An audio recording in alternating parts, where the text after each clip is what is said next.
नमस्कार, मैं हूं आपके साथ कविता राणा। आज नुपुर शर्मा जिंदा है। 4 साल पहले ये नाम रातों रात इंटरनेशनल मीडिया में छाया हुआ था। इस्लामिक देशों का विरोध, विपक्षी पार्टियों का दबाव और कट्टरपंथियों की देश में दंगा भड़काने की कोशिशें। 4 साल पहले की यही तस्वीरें आपको जरूर याद होंगी। हम उन्हीं नुपुर शर्मा की आज बात कर रहे हैं जो 4 साल पहले तमाम टीवी चैनलों की डिबेट में बीजेपी की ढाल बनी रहती थी।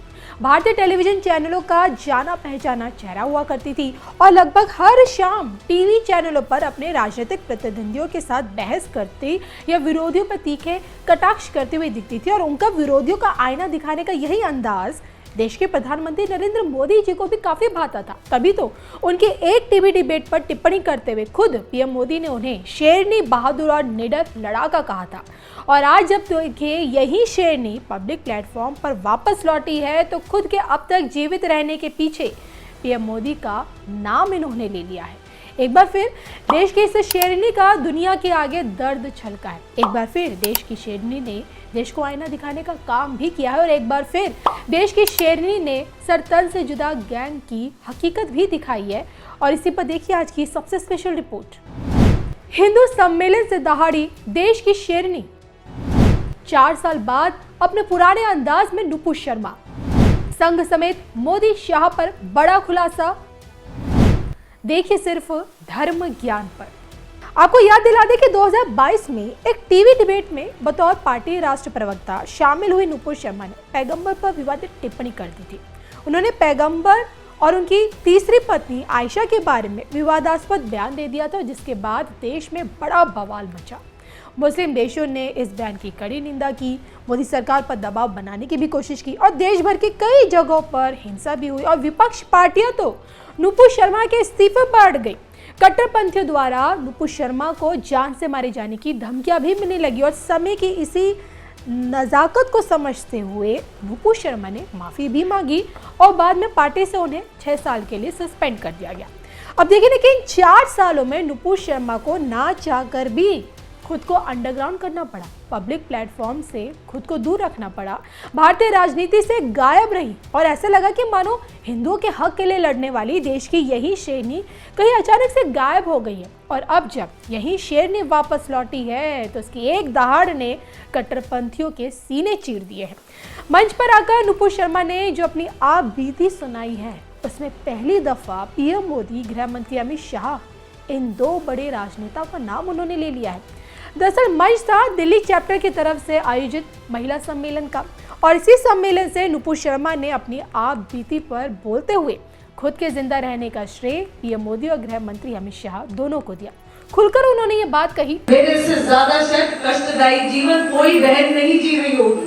मुझे 4 साल हो गए मेरी आजादी खो के जीते हुए, परंतु अगर आपकी बहन या सांस ले रही है, जीवित है और सुरक्षित है तो केवल इसलिए है कि इस देश के प्रधानमंत्री आदरणीय नरेंद्र भाई मोदी और देश के गृह मंत्री आदरणीय अमित भाई शाह है, वरना आपकी ये बहन नहीं आज जीवित होगी और बहन क्या उसका परिवार भी जीवित नहीं होगा। जिंदा हूं तो बस पीएम मोदी और अमित शाह की वजह से। नुपुर शर्मा की जुबान से निकले यही शब्द ये बयां करते हैं कि विकट परिस्थितियों में उन्हें मौत के मुंह से बचाने वाले कोई और नहीं बल्कि देश की सरकार है। हालांकि पहले भी नुपुर शर्मा ये स्वीकार कर चुकी है कि आरएसएस नहीं होता तो मेरा सिर धड़ से अलग हो गया होता।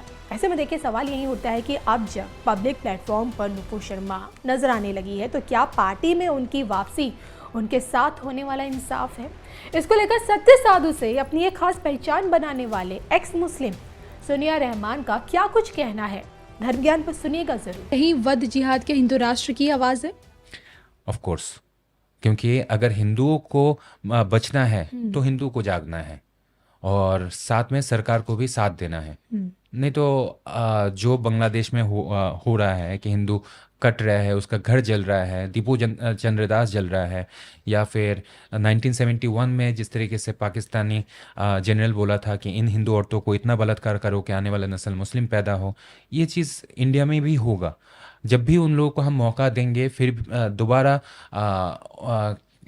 26/11/2008 अजमल कसब जिस तरीके से आके आक्रमण किए थे वो दोबारा होगा। हाँ, फिर जिस तरीके से अक्षरधाम मंदिर पे हमला किया गया था, पार्लियामेंट में अटैक किया गया था, ये सारे तो उसी कम्युनिटी से ही आ रहे हैं। हम लोग क्यों उसको इग्नोर कर रहे हैं कि ताकि दंगे ना हो। फिर नुपुर शर्मा ने फ्रीडम ऑफ एक्सप्रेशन सबका होना चाहिए ना। जी। नुपुर शर्मा ने बोला था कि तुम्हारा नबी तो 6 साल की लड़की के साथ शादी किया था, दिस इज पीडोफिलिज्म। हाँ, पीडोफिलिक बोला जाता है इस तरह का मेंटेलिटी का इंसान को जो अच्छा। बच्चे को शादी करते हैं। हज़रत मोहम्मद मुस्तफ़ा सल्लल्लाहु अलैहि वसल्लम उन्होंने 6 साल का आयशा रदी अल्लाह ताला अन्हो उसको शादी किया था और उसके साथ हम बिस्तर हुआ था जब उसका 9 साल उम्र था। यही सच्चाई बताया था नुपुर शर्मा ने, लेकिन हमारा इंडिया ने क्या किया कि नहीं, आप रिजाइन करो। पार्टी ने सस्पेंड कर दिया। पार्टी ने सस्पेंड कर दिया। आप ही की तरह कितने साल वो अंडरग्राउंड रही। हाँ, सच्चाई क्यों नहीं बोल सकते इस कम्युनिटी के ऊपर? ये सच्चाई है। उन्होंने कोई गलत बात कही नहीं थी कि अगर तुम्हारा लीडर, तुम्हारा गुरु अगर ये करते हैं कि you have to accept it, नहीं, वो लोग अपने हदीसों से ये हटाएंगे नहीं, लेकिन ये बोलते रहेंगे कि हमारे ऊपर ये सब उच्चारण नहीं करना। और उसी चीज़ के ऊपर वो लोग बोल देते हैं कि क्यों उच्चारण किए हो, हमारे ऊपर जुल्म हो रहा है। तो आपको लगता है कि क्या नुपुर शर्मा के साथ इंसाफ हुआ है? Of course not. नहीं हुआ है। तो अब क्या करना चाहिए उन्हें? क्या आपको नहीं लगता कि भाजपा को उन्हें वापस से अपने में पार्टी में शामिल कराना चाहिए? देखिए, ऑफ कोर्स अपने उसको बैक करना चाहिए कि बीजेपी को चाहिए कि आप प्लीज़ दोबारा वापस आ जाए। हाँ, नहीं तो ये नाइंसाफ़ी होगा। सच्चाई बोलने पे अगर नुपुर उसको शर्मा जैसी लीडर क्या देश की जरूरत है, आपको लगता है? सच बोलने वाला नुपुर शर्मा बार बार आना चाहिए। हाँ, और सच बोलने पे उसको रिज़ाइन नहीं करना चाहिए, क्योंकि अगर सच नहीं बोलेगा तो झूठ का अंधेरा कैसे जाएगा? सच तो हमें बोलना ही है। तो इसी वजह से काफ़ी सालों तक कोई और बोल नहीं रहा था। क्या है, उन्होंने तो सच ही बोला था। जी। हाँ, कुरान में तो ऐसा लिखा गया है। और उनका 11 बीवी और 2 दासियों के तीसरी बीवी का नाम आयशा थी। हाँ, ऐसा सच बोलना चाहिए, तब जाके सुधार आएगा। क्या होता है कि अपने ही बच्चों में जिसका गलत आदत होता है तो उसको हम बार बार सुनाते हैं ना, तुम में ये गलत आदत है, ताकि सुनते सुनते वो अपना सुधार खुद कर ले। जी। तो अगर तुम्हारा इस्लाम में ये सब गंदगी है कि काफिरों को हत्या करो, या पीडोफिलिज्म अपने धर्म के अंदर रखे हो, या फिर अपना भतीजी के साथ शादी करना या चाचा के साथ शादी करना, ये सब चीज़ें अगर है तो उसको सुधार करो। क्योंकि नोकिया बटन वाला फ़ोन अभी 2026 में चलता नहीं है। यहाँ पर कौन सा चलता है? IPhone 17 pro. ओके, तो हमें भी ऐसा 1400 साल पुराना फिलोसफी जो मोहम्मद का दिया हुआ था, जो इंडिया का भी नहीं है, तो उस चीज़ में अगर 2026 में चलने वाला कोई मतवाद नहीं है, फिलोसफी नहीं है, नेति उसको रिमूव कर दो।